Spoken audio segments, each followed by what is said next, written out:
Welcome to the deep dive. Today we're opening up a real classic, Harper Lee's To Kill a Mockingbird. But we're not just revisiting the story. We want to drill down into its core moral dilemma. It's one that still feels incredibly relevant. Absolutely. It really goes beyond just Maycomb, doesn't it? Lee makes us ask, when you're facing this deeply baked-in prejudice, this systemic injustice, what does it actually cost an individual to stand up for what's right? What's the real price, personally and for the community, Yeah, of holding on to integrity? exactly. And that's our mission for this deep dive. We're using some critical tools, specifically thinking about the golden rule ethics-wise, and also civic responsibility to unpack the novel's main point. Which feels like, well, a really painful plea for compassion and justice in a world that can be pretty cruel.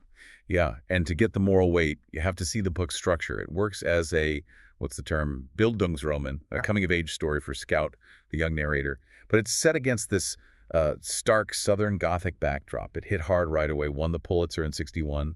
And the setting is just everything. We're in Maycomb, Alabama, fictional place, but feels real between 1933 and 1935. So that puts us right in the thick of the Great Depression and, crucially, the Jim Crow South. Lee nailed it when she called Maycomb a tired old town where a day was 24 hours long but seemed longer. And that time and place are absolutely vital. The racial tension, the legal failures in the story, they echo real events. Things like the Scottsboro trials were happening. So the moral tests in the book aren't just made up.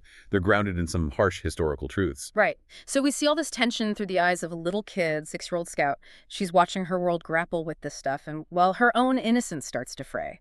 Let's unpack that central conflict. Atticus Finch defending Tom Robinson. Right. So the novel puts forward this idea that justice should be blind. To race, to status, whatever. But Atticus's defense, and it's all based on facts, logic, legal procedure, it runs smack into this wall of just ingrained community bias. Centuries of it. Wait, hold on. If the evidence was so clear-cut, why did Lee put in all their specific details, like the medical stuff, the physical impossibility? Was she setting up the system to fail? Oh, definitely. It's a really clever literary move. Think about the evidence that comes out. Sheriff Heck Tate admits Mayella Ewell, the accuser, wasn't even checked by a doctor. And even more critically, Atticus demonstrates Tom physically couldn't have done it. Right, because his left arm was mangled, useless, caught in a cotton gin years before. But Mayella's injuries, the bruises, the marks around her neck, they pointed to someone using 2 strong hands, specifically someone left-handed. And who was left-handed? Yeah. Bob Ewell, Mayella's father, the actual attacker. Atticus lays it all out, plain as day, like a math problem. But the jury, they had the knowledge, the facts, but they chose opinion. Deep-seated emotional opinion. It shows you right there, logic doesn't stand a chance against that kind of systemic prejudice. That's such a tragedy in the book, isn't it? The law demands blindness, but here, prejudice makes the jury blind to the actual truth. Let's dig into that a bit more with the main symbol, the mockingbird.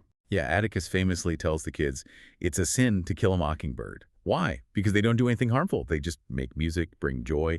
And this symbol gets applied to 2 key characters. Tom Robinson, obviously the victim of the trial, but also Arthur Boo Radley, the neighbor everyone's scared of, for no real reason.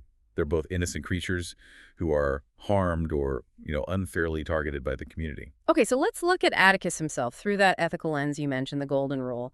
Treat others as you'd want to be treated. Atticus definitely lives that. He takes the case, knowing they'll probably lose. He makes it clear. You do what's right, no matter how hard it is, no matter the cost. He's the picture of personal empathy. Absolutely. Yeah. But here's where the novel gets really sharp, almost brutal.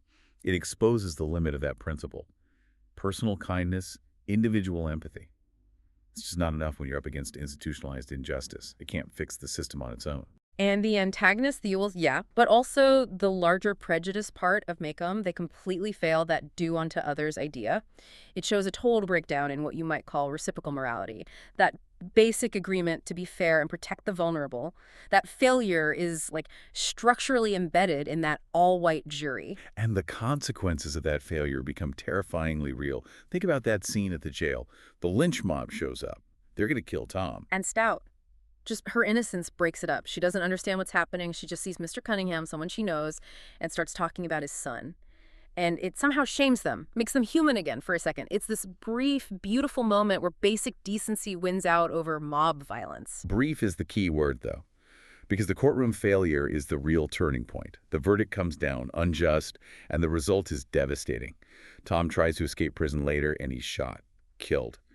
And the book explicitly compares it to the senseless slaughter of songbirds, another innocent destroyed by the system. Now, here's where it gets really interesting, tying back to that Mockingbird idea again. The climax isn't really the trial. It's later, Halloween night.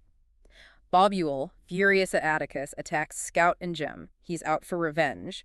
And then the other Mockingbird steps in. Ooh, Radley, the guy everyone whispered about, the recluse. He comes out of his house, saves the kids, and in the struggle, Bob Ewell is killed. This flips the script on morality and law, doesn't it? Sheriff Heck Tate shows up, and he decides to protect Boo. He says Ewell fell on his knife. It's a lie, a cover-up. He deliberately chooses to shield Boo, this innocent man, from the very legal system that just condemned Tom. Yes, this is such a critical insight from the source material we looked at. Atticus played by the rules, followed the law meticulously, and he lost. Tom died. His family's peace was shattered. Sheriff Tate breaks the law. He lies. And by doing that, he achieves a kind of moral justice for Boo Radley. It suggests the legal system in Maycomb is so broken, so corrupted by prejudice, that the only way to get a moral win is actually by doing something illegal, by circumventing the system itself. Wow, that's a powerful contrast. Tom Robinson, destroyed by his honesty and the system's truth, while Boo Radley is saved by a lie that protects innocence. So if Atticus couldn't win legally, and Boo needed someone to step outside the law, what does that say about civic duty, about trying to build a just society? Well, if you measure the novel against that idea from the preamble, striving for a more perfect union, Lee is definitely pushing for empathy. She sees it as a key ingredient. But the story itself shows that real reconciliation, real change, it's rarely achieved just through one person's goodwill or effort. The structures are too strong. So Lee is sort of mixing things up for the reader. You get character opinion, how people in Maycomb feel about class, about fairness, but you also get knowledge, the hard facts of the case, the historical reality of Jim Crow. And the aim seems to be to push us towards understanding and maybe even wisdom, really internalizing that golden rule, but realizing it might mean challenging the whole setup. Which brings us to the legacy and some important critiques that have come up over the years. I mean, the message about empathy is powerful, it lasts. But critics rightly point out some limitations, blind spots, maybe. Yeah, one big one is that we don't get much of the Black perspective, right? The real depth of that historical trauma, because it's all seen through Scout and Gemma's eyes, white children learning about this stuff.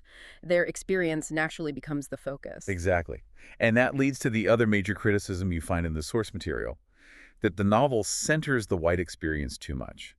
That Atticus, while undeniably moral, comes across as this idealized white savior. And that kind of framing, well, it can unintentionally smooth over the really harsh daily grind of racial oppression.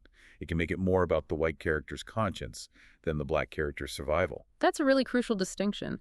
Does reading the book make people want to change the actual structures of society? Or does it mainly offer a kind of moral comfort, like letting privileged readers feel good because they agree with Atticus without pushing them towards real action? It's a tough question, and one worth asking. Look, the book's value is clear. The characters are unforgettable. It sheds light on a critical historical period. It tackles these huge universal themes: good, evil, justice. But acknowledging its limitations, where it falls short, that's part of thinking critically about it. So if we pull all these threads together, what's the big takeaway? It seems to be that personal virtue, moral action, like Atticus shows, it's incredibly important, vital even. But, and this is the hard part, that the story ultimately says that personal goodness alone just isn't enough, not without structural change, not without actively challenging the unjust systems. Passive tolerance won't cut it. Right. Which leaves us, and you, the listener, with this final thought to chew on. A real philosophical challenge, maybe. We saw Boo Radley, the innocent mockingbird, saved by a lie that shielded him from a broken legal structure. So what's the difference between individual kindness, like Boo leaving gifts in the tree knot, and the necessary structural action needed for real justice, even if that action sometimes has to happen outside the established flawed rules? That's a heavy question. A lot to reflect on regarding the true cost of doing what's right. Thank you for joining us on this deep dive into the source material on To Kill a Mockingbird. For more critical analyses, visit Mindful Moments, where reading becomes reasoning.